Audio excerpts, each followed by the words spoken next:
मुख्य निवडणूक आयुक्त राजीव कुमार महाराष्ट्राच्या दौऱ्यावर आहेत। 2 दिवसांच्या महाराष्ट्र दौऱ्यासाठी राजीव कुमार मुंबईत दाखल झालेले आहेत।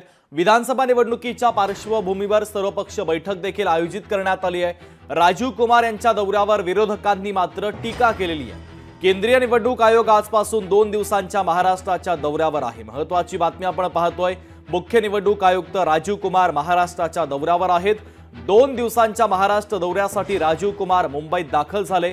विधानसभा निवडणुकीच्या पार्श्वभूमीवर आढावा घेण्यासाठी निवडणूक आयोगाचा महाराष्ट्राचा दौरा आहे। चेतन ननावरे आपले प्रतिनिधी आपल्याशी जोडले जात आहेत। चेतन, मुख्य निवडणूक आयुक्त राजीव कुमार महाराष्ट्राच्या दौऱ्यावर आहेत। विधानसभा निवडणुकांच्या संदर्भात आढावा घेण्यासाठी त्यांचा महाराष्ट्राचा दौरा आहे। अधिकची अपडेट।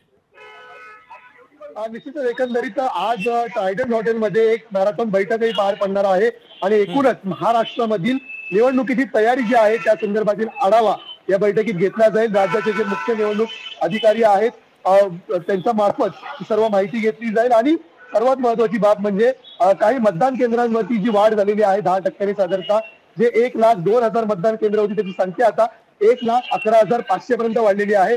याशिवाय मतदार याद्यांचं जे एकंदरीत पुन्हा एकदा जी उजळणी केली जाते की त्याची तयारी पाहिली जाईल की मतदार याद्या पूर्णपणे तयार झालेल्या आहेत आणि त्यानंतर एकंदरीत महाराष्ट्रातील विधानसभा निवडणुकीची घोषणा करता येईल का या संदर्भातील सर्व अहवाल आहे तो आजच्या बैठकीनंतर तयार केला जाणार आहे। अगदी चेतन, तुम्ही आमच्यासोबत असेच जोडलेले राहा, कारण पुढच्या देखील एका बातमीच्या संदर्भातले अपडेट तुमच्याकडनं घ्यायचे।